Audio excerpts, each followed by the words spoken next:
আসসালামু আলাইকুম। প্রিয় শিক্ষার্থী, তোমরা কেমন আছো? আশা করি সবাই ভালো আছো। তোমাদের এই ছুটির সময়ে তোমাদের জন্য অনলাইন ক্লাসের ব্যবস্থা করায় অত্র প্রতিষ্ঠানের সম্মানিত সভাপতি স্যার এবং অধ্যক্ষ স্যারকে ধন্যবাদ জ্ঞাপনের মাধ্যমে আমি আমার ক্লাস কার্যক্রম শুরু করছি।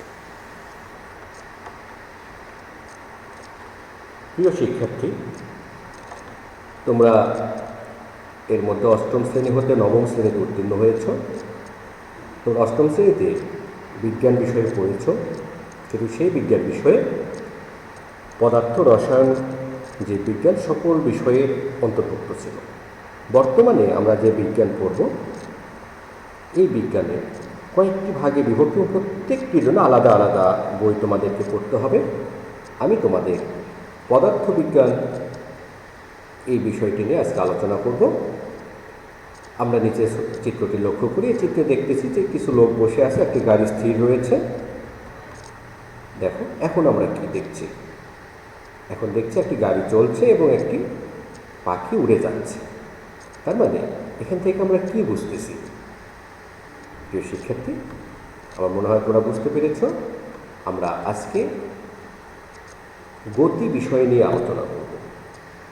তোমাদের পদার্থবিজ্ঞানের দ্বিতীয় অধ্যায় গতি, এই গতি বিষয়টি থেকে আমরা আলোচনা করব। তোমাদের প্রথম অধ্যায় থেকে বেশ কিছু বিষয় নিয়ে এর মধ্যে আলোচনা করা হয়েছে। আশা করি তোমরা সেই বিষয়গুলো খুব মনোযোগ সহকারে অধ্যয়ন করেছ। ওই বিষয়গুলো, প্রথম অধ্যায়ের বিষয়গুলো তোমরা যদি মনোযোগের সাথে মুখস্থ না করো বা না বুঝো, তাহলে কিন্তু এই অধ্যায়টি বোঝা তোমাদের জন্য কঠিন হয়ে যাবে। সুতরাং তোমরা যারা এখনও প্রথম অধ্যায়টি ভালোভাবে আয়ত্ত করো নাই, তারা প্রথম অধ্যায়টি আগে আয়ত্ত করবে, তারপরে এই অধ্যায় নিয়ে আলোচনা করবে, এই অধ্যায়ের প্রতি মনোনিবেশ করবে। তাহলে প্রিয় শিক্ষার্থী, আজকের ক্লাসে আমরা যেটা শিখব, স্থিতি ও গতি কী তা তোমরা আজকের ক্লাস শেষে বলতে পারবে। বিভিন্ন প্রকারের গতি সম্পর্কে ব্যাখ্যা করতে পারবে। রাশি ও রাশির প্রকারভেদ ব্যাখ্যা করতে পারবে। প্রিয় শিক্ষার্থী, আমরা তাহলে সরাসরি আলোচনায় যাই। আমরা একটি ছবি দেখি। এই ছবিতে আমরা কি দেখছি? এই ছবিটির একটি আমরা দেখছি টেবিল। টেবিলের উপরে কি থাকে? টেবিলের উপরে বই আছে, দেখো, খাতা আছে, কলম আছে, পাশে একটা মগও আছে। তোমরা মাঝে মাঝে পড়তে গিয়ে পানি খাওয়ার প্রয়োজন হয়, এই কারণে একটি মগ রয়েছে। দেখো যে এই প্রত্যেকটা জিনিস আমরা কি দেখলাম? এই প্রত্যেকটা জিনিস প্রত্যেকের সাপেক্ষে বস্তুগুলোর অবস্থান লক্ষ্য করি। এরা কি একজন আরেকজনের সাপেক্ষে স্থির। দেখো তো, এখানে যে মগ, কলম, বই, খাতা, এগুলো কি নড়াচড়া করছে? নড়াচড়া করছে না। এগুলো একজন আরেকজনের সাপেক্ষে স্থির রয়েছে। যদি স্থির না থাকতো তাহলে কি হতো? খাতা থেকে মগের দূরত্ব আস্তে আস্তে কমতো অথবা বাড়তো। তাহলে এই জিনিসটাকে আমরা কি বলি? এটাকে আমরা বলবো স্থির বস্তু। প্রত্যেকের সাপেক্ষে বস্তুগুলো স্থির, তা এটাকে আমরা বলি স্থিতি। তাহলে স্থিতি কাকে বলে? সময়ের পরিবর্তনের সাথে পারিপার্শ্বিকের সাপেক্ষে যখন কোনো বস্তুর অবস্থানের পরিবর্তন ঘটে না, তখন ওই বস্তুকে স্থিতিশীল বা স্থিতি বলে। আর এই অবস্থান অপরিবর্তিত থাকাকে বলে স্থিতি। প্রিয় শিক্ষার্থী, তোমরা এই সংজ্ঞাটি সুন্দর করে মুখস্থ করবে। এখন আমরা এই চিত্রটি দেখি। দেখো, আমাদের জাতীয় স্মৃতিসৌধ, এটি স্থির রয়েছে। স্মৃতিসৌধের পাশে একজন লোক চলমান অবস্থায় রয়েছে এবং সেখানে দেখো একটি পাখিও আকাশে উঠছে। তাহলে এখানে আমরা কিছু স্থির বস্তু দেখছি। স্মৃতিসৌধ এটি স্থির, গাছ স্থির। দেখো, এই গাছগুলো স্থির, কিন্তু এই ব্যক্তি এবং পাখি এরা চলমান। এরা আস্তে আস্তে চলে যাচ্ছে। তাহলে এখানে আমরা একই সঙ্গে কিছু বস্তু স্থির দেখছি এবং একই সঙ্গে কিছু বস্তু চলমান দেখছি। আমরা এটি কীভাবে বুঝবো যে কোনটি স্থির বস্তু এবং কোনটি চলমান বস্তু? যখন একজনের সাপেক্ষে আরেকজনের অবস্থানের পরিবর্তন হয় না, তখন সেটা স্থির। দেখো যে এখানে গাছ এবং শহীদ মিনার দুটোর মধ্যে অবস্থানের কোনো পরিবর্তন হয় না, দূরত্বের কোনো পরিবর্তন হয় না, এটা হচ্ছে স্থির। কিন্তু ওই ব্যক্তি এবং পাখি দেখো অবস্থানের পরিবর্তন করে তারা অন্যত্র চলে গিয়েছে, এগুলো হচ্ছে গতিশীল। তাহলে আমরা স্মৃতিসৌধের সাপেক্ষে পাখি ও মানুষ গতিশীল, কিন্তু বাকিগুলো ছিল স্থিতিশীল। এই কারণে আমরা গতি কাকে বলবো? সময় পরিবর্তনের সাথে পারিপার্শ্বিকের সাপেক্ষে যখন কোনো বস্তুর অবস্থানের পরিবর্তন ঘটে তখন তাকে গতিশীল বলা হয়, আর অবস্থানের এই পরিবর্তনের ঘটনাকে গতি বলে। তাহলে প্রিয় শিক্ষার্থী, আমার মনে হয় তোমরা বুঝতে পেরেছ গতি কাকে বলে। তোমরা এই সংজ্ঞাটি সুন্দর করে মুখস্থ করে নেবে। বিভিন্ন প্রকারের গতি রয়েছে, আমরা এখন সেই বিভিন্ন প্রকারের গতি নিয়ে আলোচনা করব। তোমরা জানো যে কোনো বস্তু কি সোজা চলে, কোনো বস্তু ঘূর্ণায়মান চলে, কোনো বস্তু আঁকাবাঁকাভাবে চলে, বিভিন্ন রকমের গতি। এই গতিগুলো নিয়ে আমরা আলোচনা করি। আমরা এই চিত্রটি দেখি।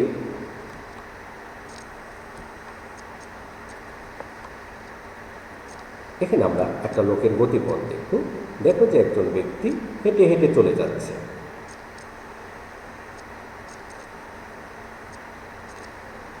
প্রিয় শিক্ষার্থী, এই লোকটি দেখো, সে কিন্তু সোজা পথে চলে যাচ্ছে। তাহলে তার এই গতিকে আমরা কি বলবো?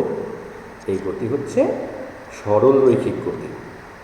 এই গতির নাম সরল রৈখিক গতি। যেহেতু যে সে সোজা চলেছে, তাহলে এটা হচ্ছে রৈখিক গতি। তাহলে কোনো বস্তু যদি সরল রেখা বরাবর চলে তাহলে তার গতিকে আমরা বলবো সরল রৈখিক গতি বা রৈখিক গতি। এবার একটি বস্তুর গতি আমরা লক্ষ্য করি। দেখো তো এই বস্তুটি কিভাবে চলছে। এই বস্তুটি কিন্তু বৃত্তাকার পথে চলছে, তাই না? দেখো যে একটা বিন্দুকে কেন্দ্র করে ঘুরছে, যেমন পৃথিবী সূর্যকে কেন্দ্র করে ঘুরে, চাঁদ পৃথিবীকে কেন্দ্র করে ঘুরে। এগুলো হচ্ছে ঘূর্ণায়মান গতি, ঘূর্ণন গতি। দেখো এটাকে আমরা দেখছি যে একটা বস্তু ঘুরছে, এ ধরনের গতিকে আমরা বলবো ঘূর্ণন গতি। বস্তুটি একটা নির্দিষ্ট বিন্দুকে কেন্দ্র করে চারিদিকে আবর্তন করছে, এ ধরনের গতিকে আমরা বলবো ঘূর্ণন গতি। তোমাদের বইয়ের সংজ্ঞাগুলো সুন্দরভাবে রয়েছে, সেখান থেকে সংজ্ঞাগুলো মুখস্থ করে নেবে। এরপরে দেখো একটা ভ্যান গাড়ি, তোমরা দেখেছো সবাই। এই ভ্যান গাড়িতে কি ঘটতেছে? এই ভ্যান গাড়ি যখন সামনের দিকে চলে তখন আমরা দেখি ভ্যান গাড়িটি চলছে, তাই না? কিন্তু তার চাকার দিকে লক্ষ্য করো তো, চাকাটা কীভাবে চলছে। দেখো ভ্যান গাড়িতে কিন্তু সোজা যাচ্ছে, কিন্তু চাকাটা কিন্তু বৃত্তাকারে ঘুরছে, তাই না? তাহলে এই ধরনের গতিকে আমরা কি গতি বলবো? প্রিয় শিক্ষার্থী, আমরা যদি দূর থেকে দেখি তাহলে মনে করবো যে একটা বস্তু সামনের দিকে সোজা চলে যাচ্ছে, কিন্তু আসলে তার চাকাগুলো ঘূর্ণায়মান চলছে। তার মানে এখানে একই সঙ্গে ঘূর্ণায়মান এবং রৈখিক গতি দুটোই কাজ করছে। এ ধরনের গতিকে আমরা বলবো চলন গতি। এ ধরনের গতিকে কি গতি বলবো আমরা? চলন গতি। দেখো এ বি এর প্রত্যেকটি কোণা সমান সময়ে সমান পথ অতিক্রম করছে, প্রত্যেকটা কোণা। এগুলো হচ্ছে চলন গতি।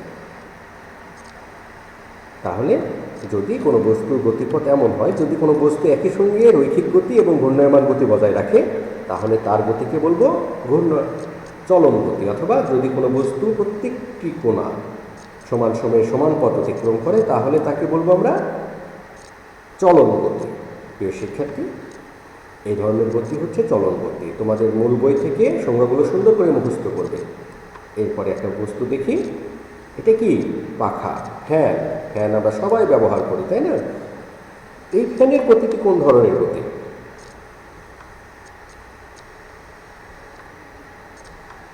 দেখো তো, ফ্যানের পাখাটা একটা নির্দিষ্ট বিন্দুকে একটা নির্দিষ্ট সময় পর পর একই দিক থেকে অতিক্রম করছে।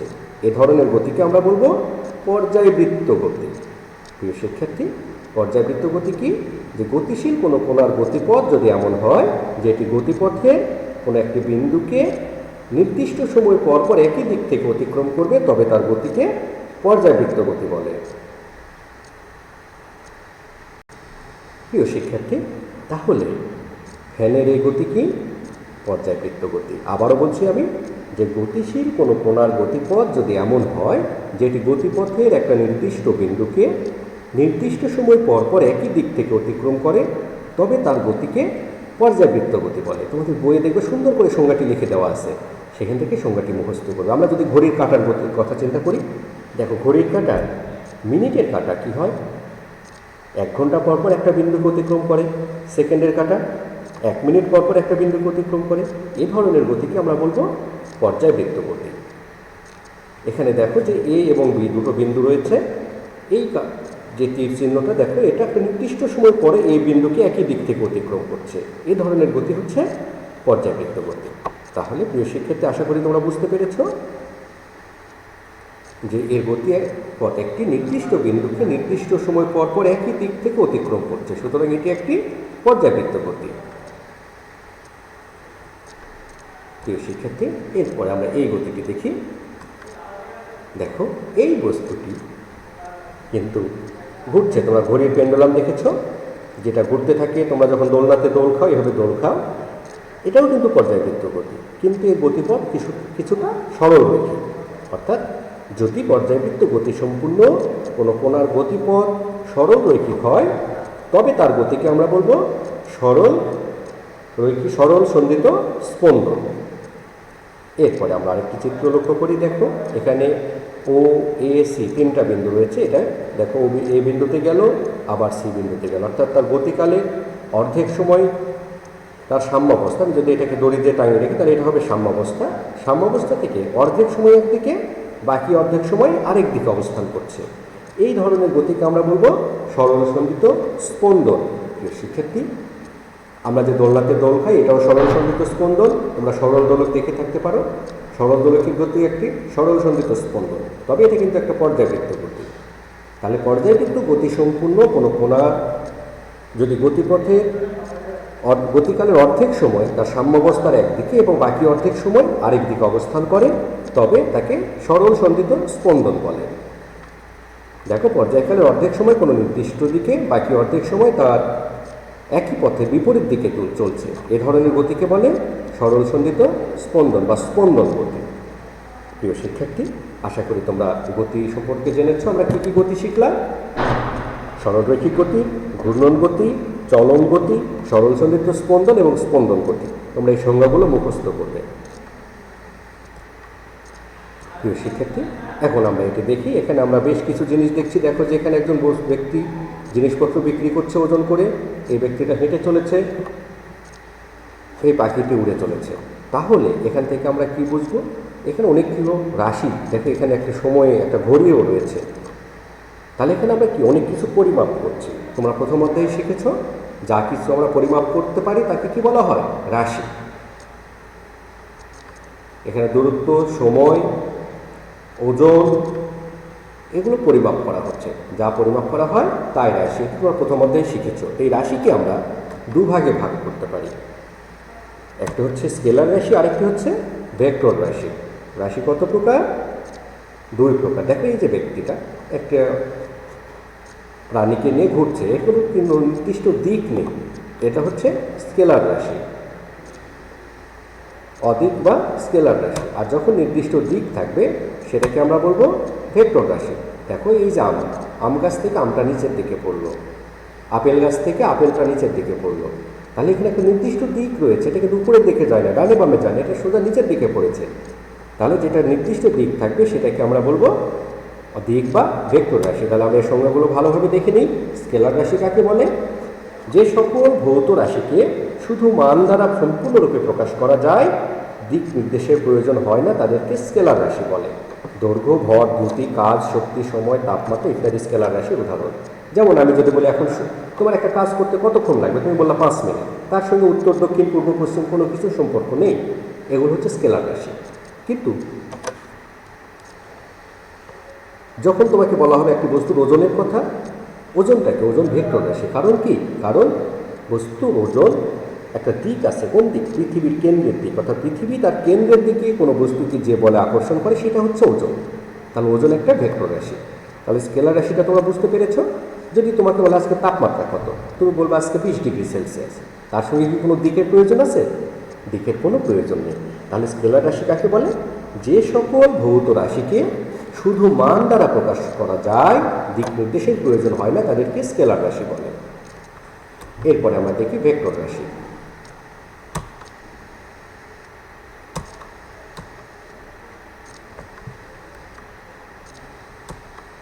এগুলো সব স্কেলার রাশি। এগুলো নির্দিষ্ট কোনো দিক নেই, এটা শুধু মান আছে, কোনো দিক নেই। এটাকে অদিক রাশি বা স্কেলার রাশি বলে। এরপরে ভেক্টর রাশি, যে সকল রাশিকে সম্পূর্ণরূপে প্রকাশ করার জন্য মান ও দিক উভয়ের প্রয়োজন হয় তাদেরকে ভেক্টর রাশি বলে। আবারও বলছি, যে সকল রাশিকে সম্পূর্ণরূপে প্রকাশ করার জন্য মান ও দিক উভয়ের প্রয়োজন হয় তাদেরকে ভেক্টর রাশি বলে। যেমন বললাম ওজন, ওজন কাকে বলে? কোনো বস্তুকে পৃথিবী তার কেন্দ্রের দিকে যে বল আকর্ষণ করে সেটা হচ্ছে তার ওজন। এখানে একটা দিক আছে, পৃথিবীর কেন্দ্রের দিক। ঠিক সেরকম আরও কিছু আছে, সরণ, ওজন, বেগ, ত্বরণ, বল। বলও একটা ভেক্টর রাশি। তড়িৎ তীব্রতা, চৌম্বক তীব্রতা, এগুলো হচ্ছে ভেক্টর রাশি। প্রিয় শিক্ষার্থী, তোমরা এই সংজ্ঞাগুলো সুন্দর করে মুখস্থ করবে এবং এগুলো যদি তোমাদের স্কেলার রাশি এবং ভেক্টর রাশির পার্থক্য আসে তাহলে প্রথমত দুটি সংজ্ঞাই হচ্ছে বড় পার্থক্য। তার পরবর্তীতে কী কী পার্থক্য লেখা যায় এবং এটি কীভাবে তোমরা বাসায় চেষ্টা করবে, পরবর্তী ক্লাসে আমি এগুলো নিয়ে আলোচনা করব। তোমরা নিজেরা বাসায় চেষ্টা করবে স্কেলার রাশি এবং ভেক্টর রাশির পার্থক্যটা কীভাবে লেখা যায়। মূলত তোমরা সংজ্ঞাগুলো মুখস্থ করবে। তাহলে প্রিয় শিক্ষার্থী, তোমাদের আজকে আমরা যে বিষয়গুলো নিয়ে আলোচনা করলাম, আমরা বিভিন্ন রকমের গতি নিয়ে আলোচনা করেছি, স্থিতি নিয়ে আলোচনা করেছি, স্কেলার রাশি নিয়ে আলোচনা করেছি, ভেক্টর রাশি নিয়ে আলোচনা করেছি। এবং দেখো এখানে আমরা কিছু ভেক্টর রাশি দেখছি যে নির্দিষ্ট দিকে একটা গাড়ি চললো, নির্দিষ্ট দিকে একটা ফল পড়লো, এগুলো সবই হচ্ছে ভেক্টর রাশি। আবার যেখানে নির্দিষ্ট দিকের প্রয়োজন হবে না সেটা হচ্ছে স্কেলার রাশি।